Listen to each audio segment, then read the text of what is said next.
You have done this. You have stood in front of a mirror with a jacket that will not close, working the slider up and down with increasing frustration, while the teeth separate behind it instead of locking, and the thing that was supposed to take 1 second is now taking 45, and you are late, and the zipper does not care. You have done this, and you found it annoying, and then you found a different jacket and moved on. What you did not know, standing there, is that the people who made the first zippers in the 1890s and the 1900s and the 1910s had exactly the same experience, except that for them it was not a bad morning, it was every morning. The zipper failed constantly, reliably, and in ways that made it a joke rather than a product, a novelty item that appeared at trade shows and impressed nobody and sold to almost no one. Because a fastener that does not fasten is not a fastener. It is a problem with a pull tab attached.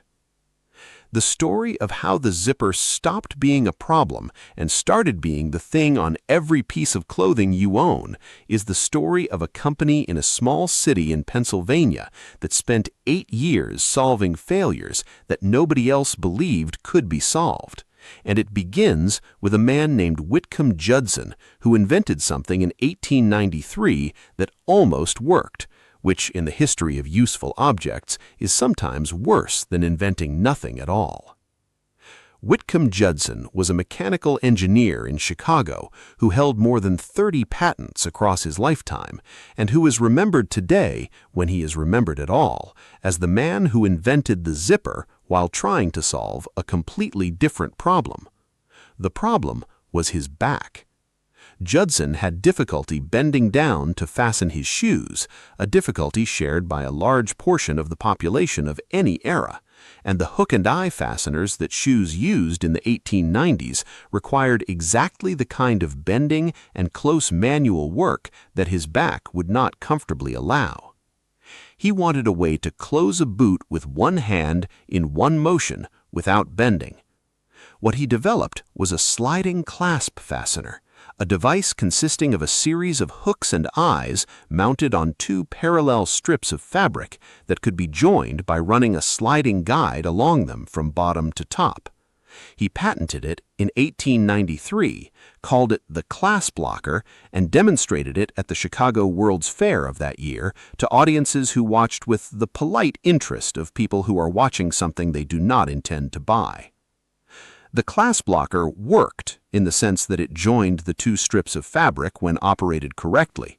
It also came undone without warning, jammed with minor misalignment, and required a deliberate and somewhat fussy operation to engage properly. It was a solution that created nearly as many problems as it resolved, which meant it was not yet a solution. The 20 years between Judson's 1893 patent and the beginning of serious zipper development are years of almost no commercial progress, which is worth pausing on because the absence of progress is not obvious given how simple the zipper looks in retrospect. A zipper is 2 rows of interlocking teeth and a slider that joins them. The principle is not complicated. A child who has used a zipper can describe how it works, and yet the 20 years between the first patent and a working commercial product represent a gap that swallowed several companies, significant investment, and the careers of engineers who could see what the device was supposed to do and could not make it do it reliably. The gap existed because the difference between a zipper that works in a demonstration and a zipper that works 10,000 times on a garment that gets wet and dried and wet again and hot and cold and pulled from the wrong angle by a child who is late for school is not a difference in principle.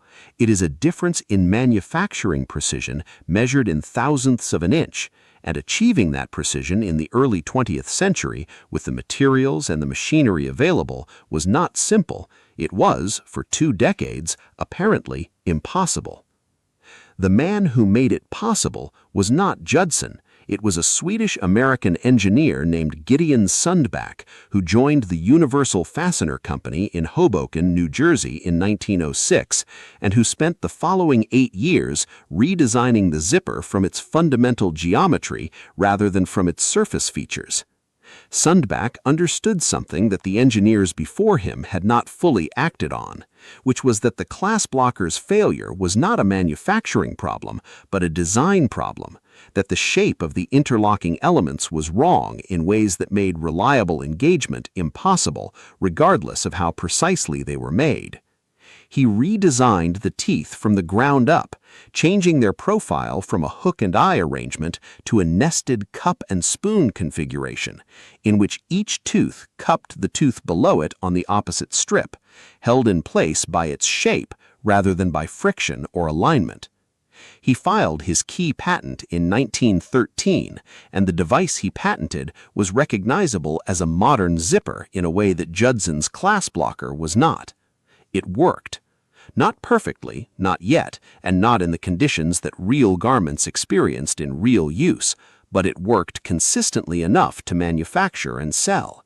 And the manufacturing and selling revealed the next set of failures that needed to be solved. Gideon Sundback's redesigned fastener reached the market in 1917 under the name Talon, which was the trade name adopted by the fastener division that would eventually become Talon, Inc., based in Meadville, Pennsylvania.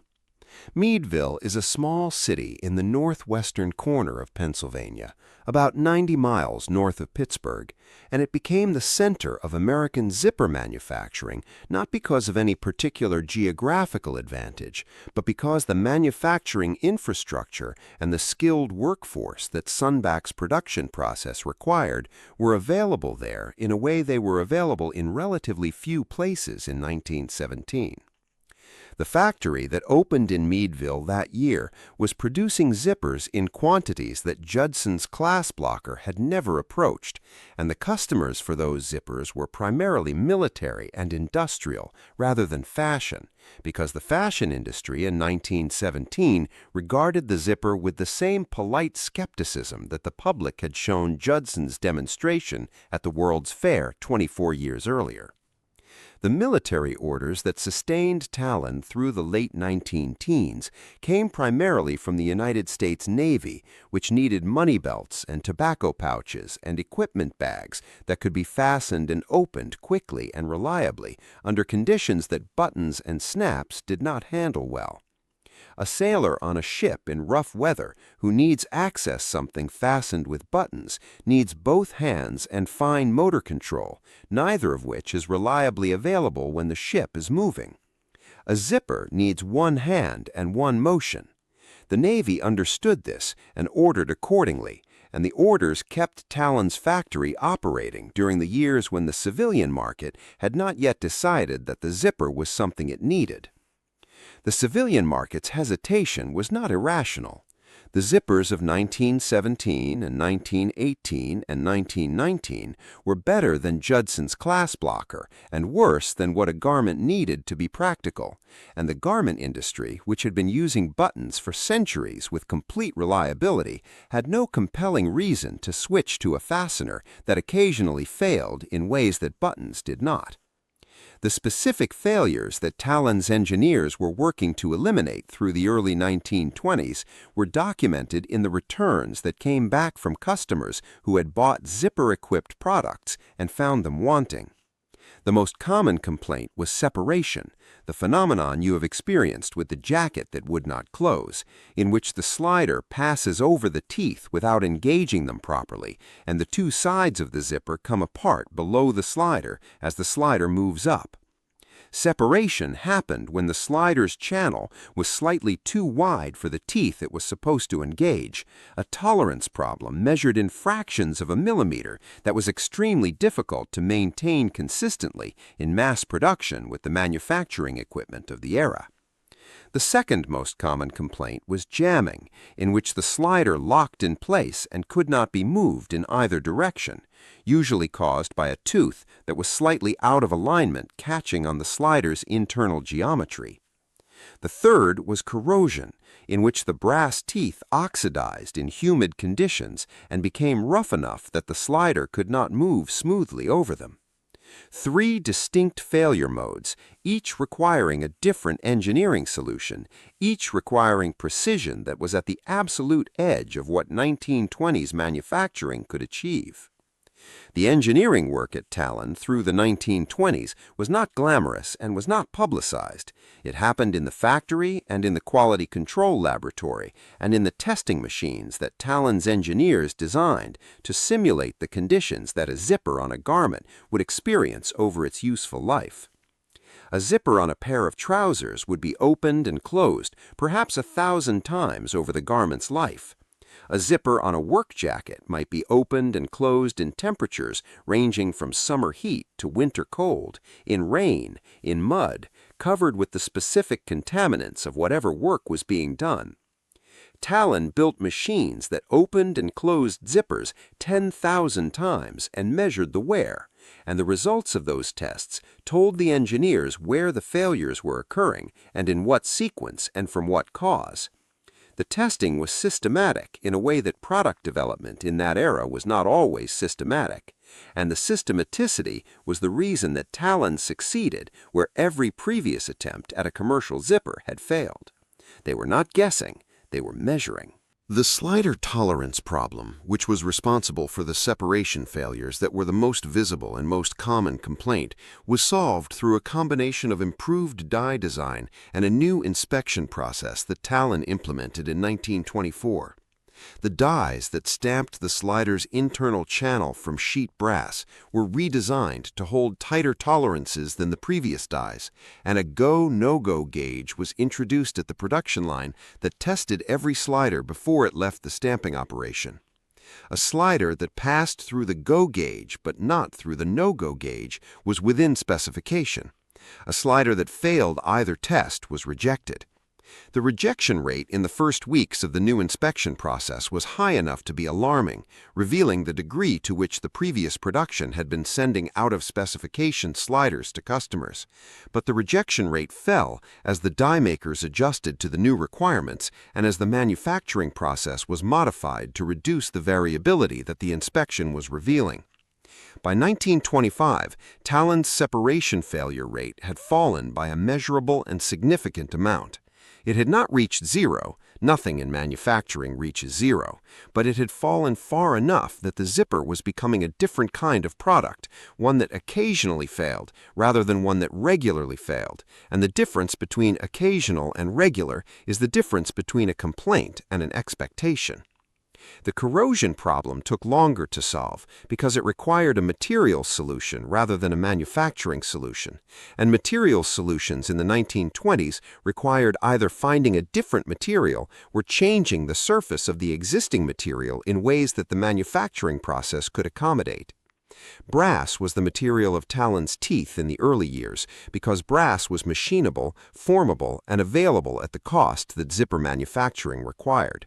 It was also susceptible to the specific form of oxidation that made zipper teeth rough and sticky in humid conditions, a form of tarnishing that any person who has owned brass hardware in a damp environment has observed. Talon's engineers tried several surface treatments through the early 1920s, including lacquers and electroplating with more corrosion-resistant metals, and found that the treatments that provided adequate corrosion protection tended to build up on the tooth surface in ways that affected the slider's movement, making the zipper stiffer and more resistant to operation, which was not an improvement.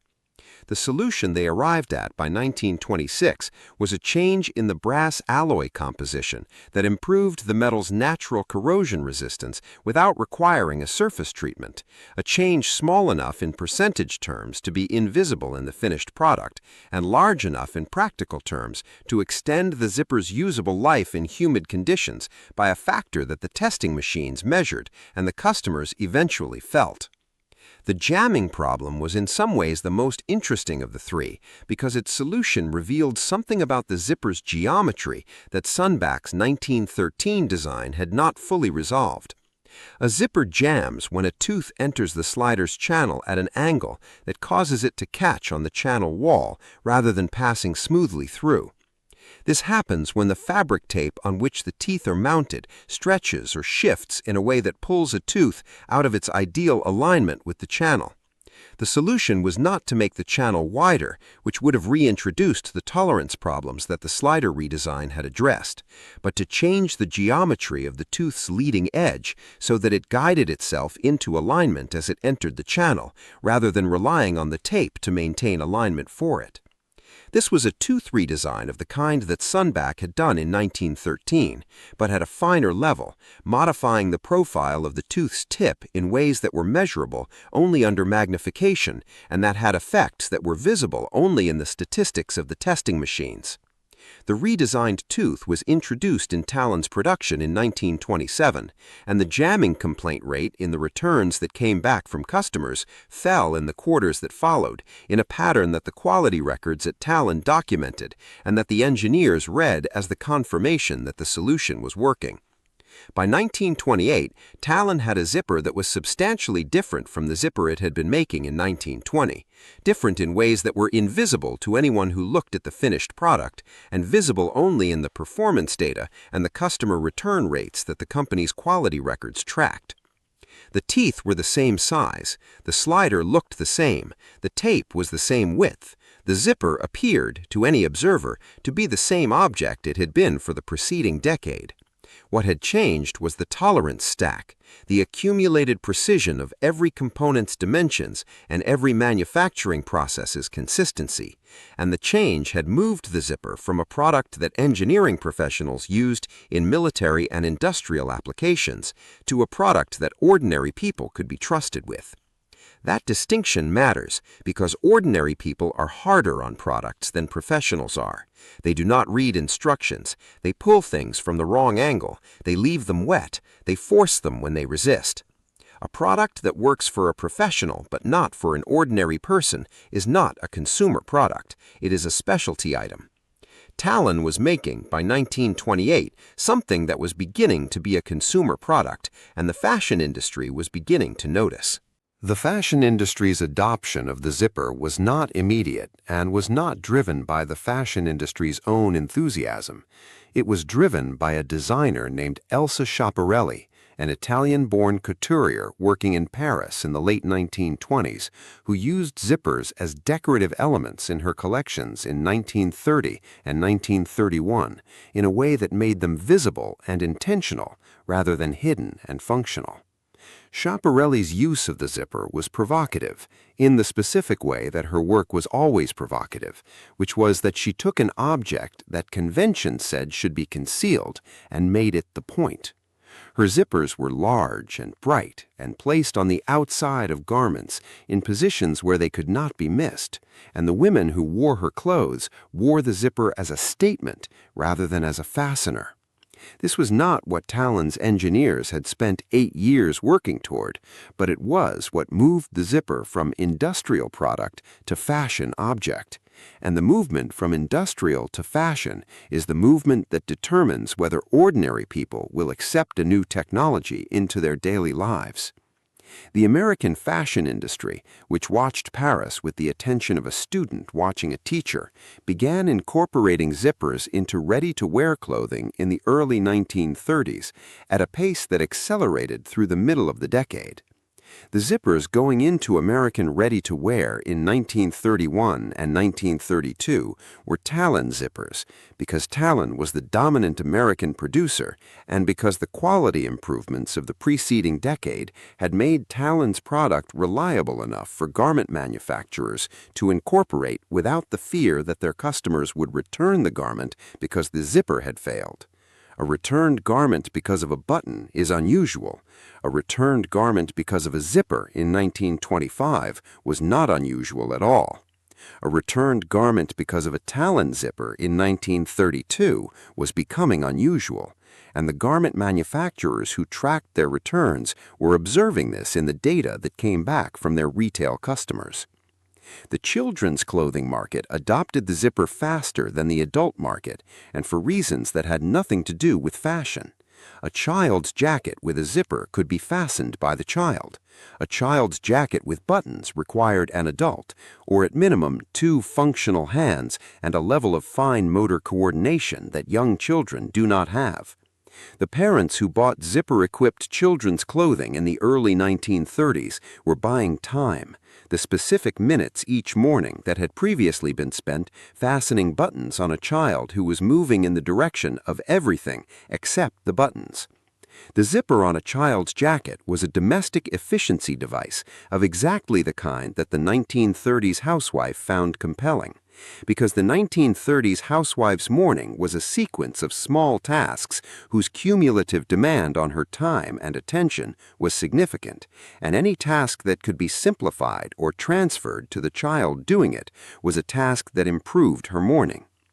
Talon's sales records from the early 1930s show children's wear as the fastest-growing segment of their zipper business, and the growth curve follows the adoption curve of exactly the kind of consumer who would drive mass-market acceptance of a new technology, which is the parent who is solving a practical problem rather than making a fashion statement.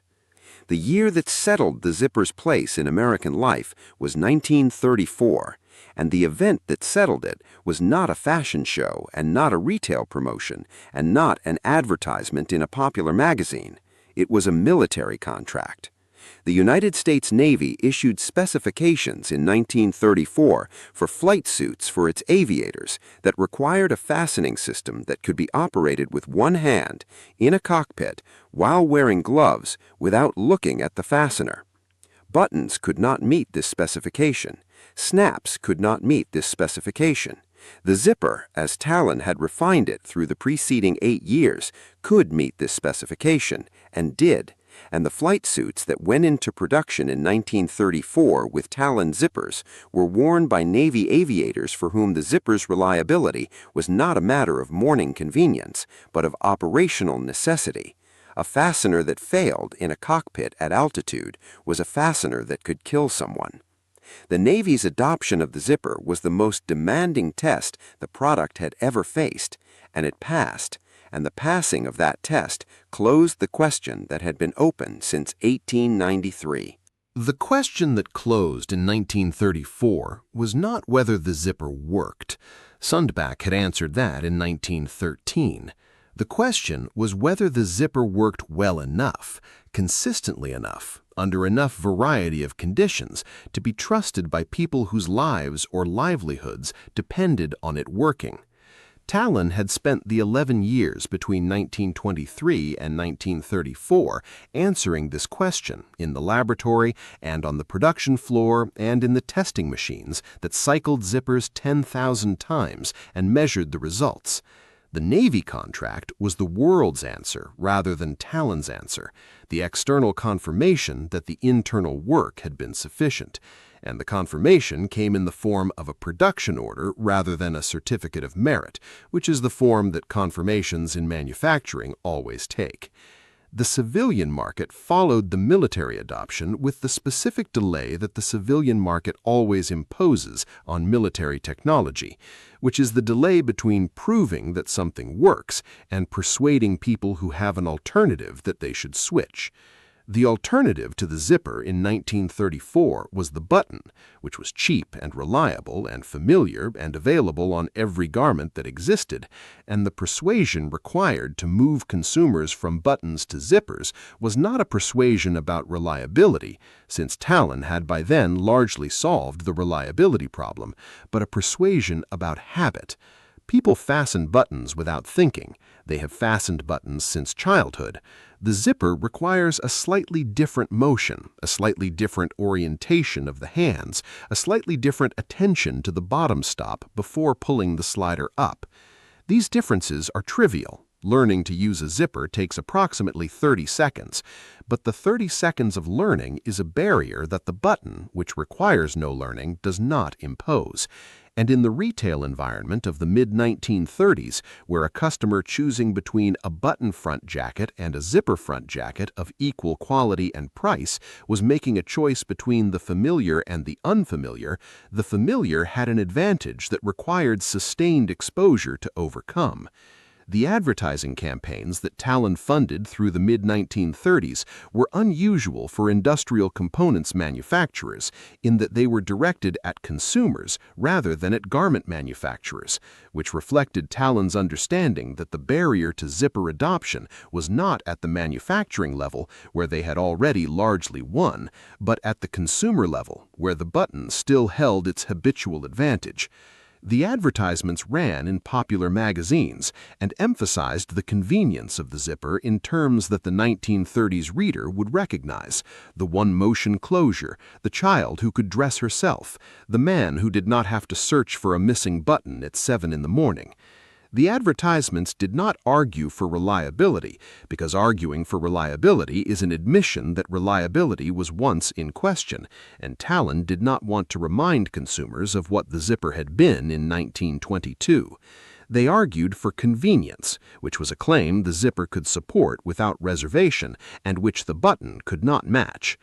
The garment industry's full commitment to the zipper as a standard fastener rather than a specialty item happened over the 5 years between 1934 and 1939, and the speed of the commitment accelerated in 1937 when the designer Elsa Schiaparelli's influence had permeated American fashion to the point where zipper front dresses were no longer a Parisian provocation, but an American commercial product, available in department stores at every price point.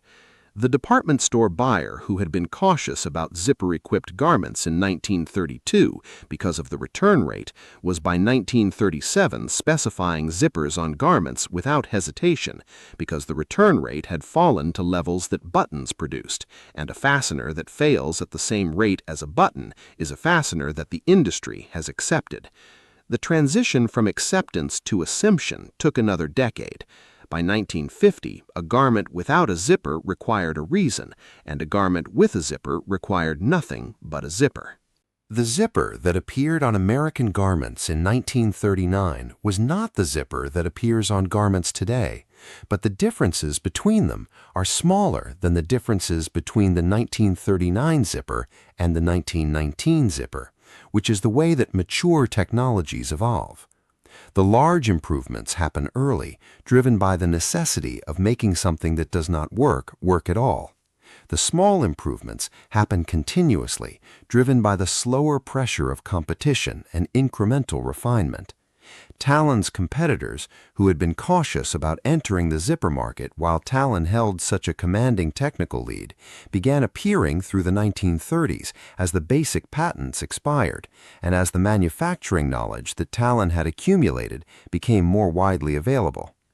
The competition drove prices down and drove quality expectations up because a customer who has experienced a reliable zipper from one manufacturer and encounters an unreliable zipper from another manufacturer has a reference point that the customer of 1922 did not have, and the reference point creates a standard that the market enforces through its purchasing decisions. The nylon zipper arrived in the early 1960s and changed the economics of zipper manufacturing more than it changed the engineering principles, because nylon teeth could be formed continuously from a single monofilament wound onto the tape rather than stamped individually from sheet metal and attached one by one, which reduced the manufacturing cost dramatically and made zippers cheap enough for applications that brass zippers had been too expensive to justify. The nylon zipper was also lighter and more flexible than the brass zipper, which made it appropriate for lighter garments and for applications where the weight and stiffness of brass teeth had been a constraint. The principles that Talon's engineers had worked out in the 1920s, the tooth geometry, the slider tolerance, the stop design, translated directly into nylon production because the physics of the interlocking mechanism was the same regardless of the material the mechanism was made from.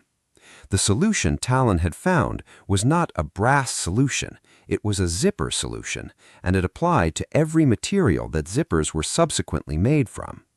The plastic zipper that followed the nylon zipper, and the coil zipper and the invisible zipper that followed those represented the full elaboration of an idea that had been essentially complete since Sundback's 1913 patent, and essentially reliable since Talon's work in the 1920s. Each variant solved a specific problem that the previous variants had not addressed perfectly. The plastic zipper's resistance to corrosion in marine environments, the coil zipper's flexibility in curved seams, the invisible zipper's ability to disappear into a seam line so completely that the garment appeared to have no closure at all. These were refinements on a resolved problem rather than solutions to an unresolved one, and the engineers who developed them were working from a position of security that Talon's engineers of the 1920s did not have, the security of knowing that the fundamental mechanism worked and that their job was to optimize rather than to invent. Talon, Inc. operated in Meadville, Pennsylvania, until the competitive pressures of the late 20th century, primarily the entry of lower-cost Asian manufacturers into the American zipper market, made its domestic manufacturing unviable. The factory that had opened in Meadville in 1917 and had been the center of American zipper production for half a century closed in stages through the 1990s, and the city of Meadville, which had organized a significant portion of its local economy around the zipper industry, absorbed the closure with the difficulty that all manufacturing cities absorb, the loss of their primary employer. The zipper that Talon had perfected continued to be manufactured by other companies in other countries using the principles that Talon's engineers had established in the 1920s, because those principles were correct, and because correct engineering principles do not become incorrect when the company that discovered them closes its factory.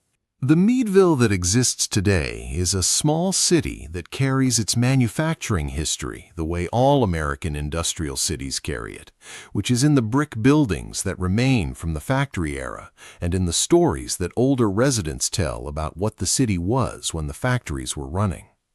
The Talon factory site has been repurposed in the way that factory sites are repurposed, with some of the buildings converted to other uses and some demolished and the land returned to a condition that does not announce what happened there. A visitor to Meadville who did not know the city's history would not know, walking through it, that the zipper on their jacket had a connection to this place, that the engineering work that made the zipper reliable had been done in buildings that may or may not still be standing, on streets that they might or might not drive past. The connection exists regardless of whether it is visible. The 8 years that the title of this video refers to, the 8 years between 1923 and 1931, during which Talon made the systematic engineering improvements that transformed the zipper from an industrial specialty to a consumer product, are not years that appear in most histories of the zipper, which tend to begin with Judson's 1893 patent and jump to the fashion industry's adoption in the early 1930s without accounting for the engineering work that made the adoption possible. The histories that skip those years are histories that skip the most important part of the story, because the most important part of the story is not the invention, which Sundback had largely accomplished by 1913, and not the adoption, which the fashion industry and the Navy accomplished in the 1930s. The most important part is the middle, the years when the thing existed but did not work well enough, and the engineers who came to work every morning in Meadville and spent their days measuring slider tolerances and tooth profiles and corrosion rates in conditions that no one outside the factory was watching. Those engineers are not famous. Their names are not in the histories. The zipper on your jacket is their monument, and it has been closing reliably for 80 years without anyone knowing whose work made it possible. The slider on a modern zipper moves along the teeth with a smoothness that the slider of 1920 did not have, and the slider of 1925 was beginning to approach, and the slider of 1930 had largely achieved. The smoothness is the result of the tolerance work. The teeth that the slider passes over are stamped to dimensions that vary by less than the thickness of a human hair from their specified values, and the slider's internal channel is machined to a clearance that accommodates those teeth without binding and without releasing them before they are fully engaged. This precision is maintained automatically by the manufacturing process that Talon established and that the industry inherited, maintained by gauges and inspection processes and quality systems that operate without anyone needing to understand why the tolerances are what they are. The reasons are in Talon's engineering records from the 1920s, if those records still exist, and in the physics of interlocking geometry that Sundback worked out in 1913, and in the accumulated experience of 8 years of testing machines, and customer returns, and die adjustments, and alloy compositions. The zipper you use does not know any of this. It simply works. The next time the zipper on your jacket jams, which it will, because no manufactured product is perfect, and because zippers jam in certain conditions that even the best design cannot fully prevent, you will have a moment of frustration that Whitcomb Judson would have recognized immediately. He felt it every time his class blocker failed to engage, which was frequently. Gideon Sundback felt it in the testing data that showed his 1913 design was better than Judson's and still not good enough. The engineers at Talon felt it in the return reports and the customer complaints that drove them back to the testing machines year after year through the 1920s. The frustration is the same frustration, and the zipper that eventually closes after you work the slider back down and start again is the result of everything those people did about it. They did not eliminate the frustration entirely. They reduced it from a daily certainty to an occasional inconvenience, and occasional inconvenience is the best that engineering can offer, which is why engineers spend their careers working toward it. The question of why it took 40 years from Judson's 1993 patent to the Navy's 1934 flight suit contract for the zipper to become a trusted product is a question that has more than one answer, but the most important answer is that the problem was harder than it looked. This is the answer that applies to most of the technologies that we now take for granted, the technologies that are so embedded in the ordinary fabric of daily life that we cannot imagine the world without them, and cannot imagine that there was a specific period of years during which the world had them but could not rely on them. The zipper was in that period for 40 years, the car heater was in it for 30, the refrigerator was in it for 20. The period is not a failure of the engineers who lived through it.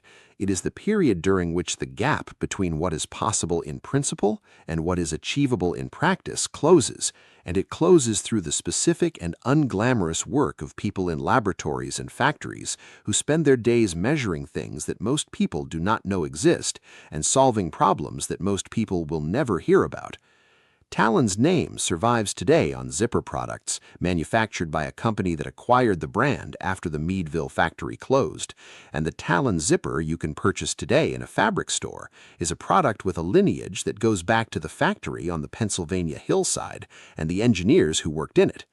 The brand carries more history than most brands carry because the brand is the entire story of the zipper's development in America, from the military contracts of 1917 through the fashion adoption of the early 1930s, through the Navy flight suits of 1934, and through the 50 years of domestic manufacturing that followed. When you buy a Talon zipper today, you are buying a brand name that meant something specific at a specific time in a specific place, and the thing it meant was that the zipper had been tested, that the slider had been measured, that the teeth had been redesigned until they worked, and that the product you were buying was the result of that work rather than a hopeful attempt at it. The B.F. Goodrich Company, which manufactured rubber products and had been following the zipper's development with the commercial interest of a company that could see an application for it in rubber galoshes, coined the word zipper in 1923. The company's president, Bertram Work, was reportedly demonstrating the fastener on a pair of galoshes at a trade show when he pulled the slider and said of the sound it made that it was a real zipper. The word was adopted into common use faster than the product it described, which is the characteristic pattern of words that fill a gap in the language that speakers had not previously known they were missing. A zipper was a more satisfying word than clasp locker or hookless fastener or slide fastener, which were the names the industry had been using. And the satisfaction of the word came from the sound it described, the specific zip of the slider moving over engaged teeth that was distinct from any sound that buttons or hooks or snaps produced.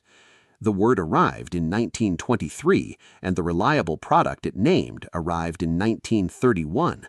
And in the 8 years between those two dates, the name was more finished than the thing it named. What Bertram Work could not have anticipated when he used that word at a trade show was that it would outlast every other name the industry had tried and would become so attached to the object that most people today do not know that zipper was ever a brand name rather than a description. B.F. Goodrich had tried to trademark it and found that the word had moved too quickly into common language for the trademark to hold, which is a specific legal problem that only the most successful brand names encounter. Aspirin had the same problem. Escalator had the same problem. The word becomes the thing, and the thing loses its owner, and the owner is left with the satisfaction of having named something that the entire world now uses, and the commercial disappointment of not being able to charge for the name. Goodrich made galoshes. The galoshes sold. The word zipper went to everyone. The world that existed after the zipper was reliable was different from the world before it in ways that were not dramatic and were not announced, and were felt primarily as the removal of small frictions rather than the addition of large capabilities. Getting dressed in the morning became slightly faster. Children became slightly more independent. Sailors and aviators became slightly safer. The small frictions that were removed were individually insignificant and collectively substantial, which is the way that the best technological improvements work, not by doing something new, but by doing something old more reliably and more easily, until the old way of doing it is no longer remembered as having required effort. Whitcomb Judson died in 1909. Which meant he did not live to see his clasp locker become a zipper, and did not live to see the zipper become the fastener on every piece of clothing in the world. He had spent the last decade of his life trying to commercialize a device that the market consistently declined to accept in the form he was offering it, and the evidence suggests that he understood the device had problems that he had not solved, and that he was running out of time to solve them. The man who solved them was Sundback, who arrived after Judson and worked from Judson's foundation and spent 8 years redesigning the foundation rather than building on top of it.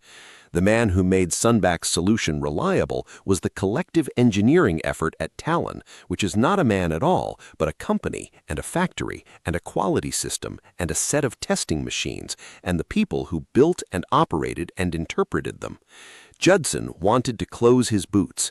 Sundback wanted to fix Judson's mechanism. Talon wanted to make Sundback's mechanism work in the real world.